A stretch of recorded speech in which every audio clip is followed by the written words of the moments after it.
Pitta is at its peak in summer. Also, what do you think happens to Vata in summer?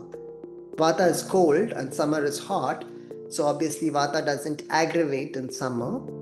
But notice that especially in North America, because we have a long summer, especially in these days it is getting warm in most of the states, but especially if you're in the southern states, there's a prolonged summer that is pretty dry and there are no rains. That dryness aggravated yet, it starts accumulating. It doesn't aggravate because summer is hot and heat is opposite to Vata's quality.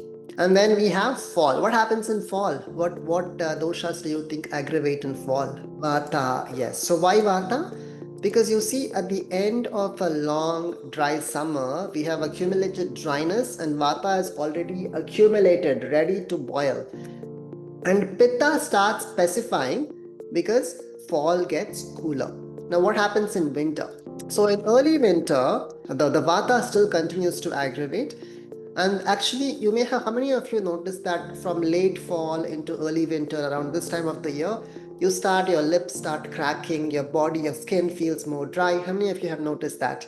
Right? That's the Vata showing up at the physical, at the skin and the external physical level. Imagine the same thing happening inside the body, in the gut, right? We don't see it, but we can sometimes feel it. But as winter progresses, snow and the ice start accumulating and there is more heaviness in the system, that's when kapha starts to accumulate as well.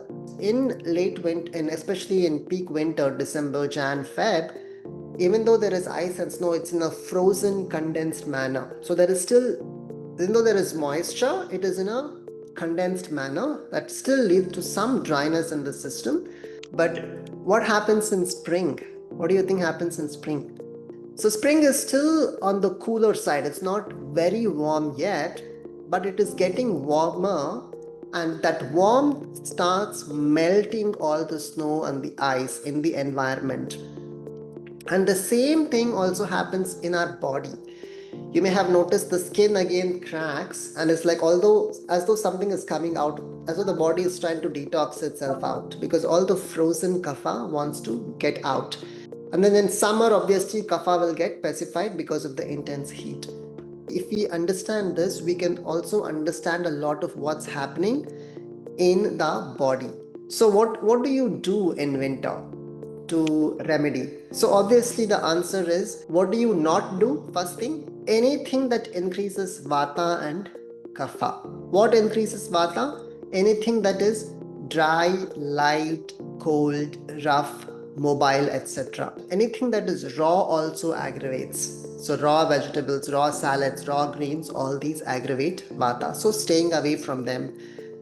And what pacifies Vata? All that is opposite.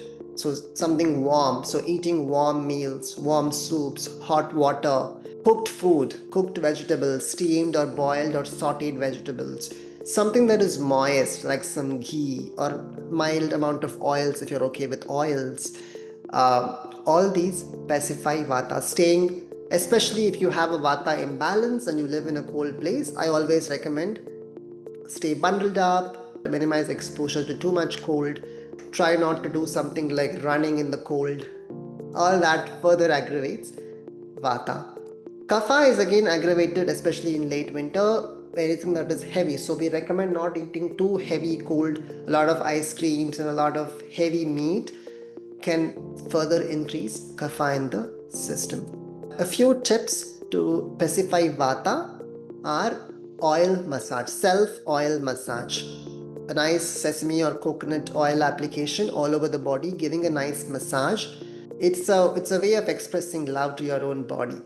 This actually helps circulation, reduces the dryness, reduces the Vata. It in fact improves your Agni as well and nourishes your skin and all the dhatus.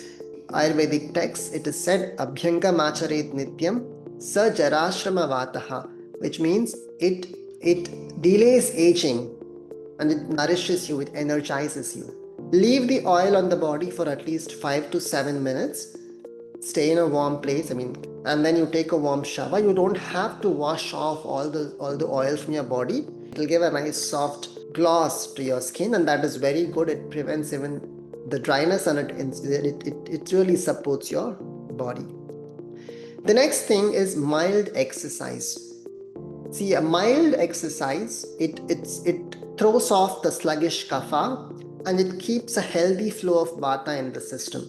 Not excess exercise, because if you do excess exercise, it increases vata again. So moderate amount of exercise improves your circulation. It also improves your agni, and it helps eliminate through sweat and through detoxing. It helps eliminate the sluggishness as well as the heaviness in the system.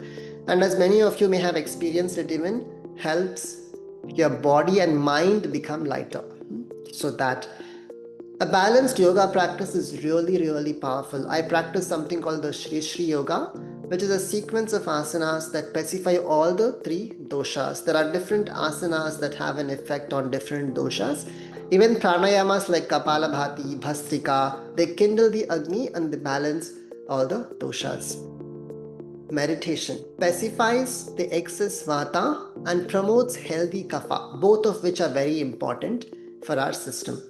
So it not only declutters the mind, it also removes the mental ama. A lot of times we feel fresh after we meditate, we feel clear, right? And a person who's meditating and who has a calm mind, they don't overeat, they don't eat too much sugar, they don't eat too much processed foods, and all of this will help maintain the balance of the doshas, and also will help meditation itself, in that when the mind becomes calm. A few home remedies, something like a cumin tea with hot water or a ginger tea with hot water. There is a specific formulation called Hinguvashtak Churna, which is a combination of 8 herbs, which helps in case of bloating. Then especially for the face, and why do I speak about the face? Because the face is, this is the most exposed part of the body, and this is also what people see. Oftentimes you see somebody, you can tell a lot from their face. One of my favorite things that I use every day is what is called Shatadauta Gritam, which means ghee that is washed 100 times, and that is available in Shankara as Ghee Sutra. It's actually ghee that is washed, and it is actually mixed with some really nice smelling herbs, including rose.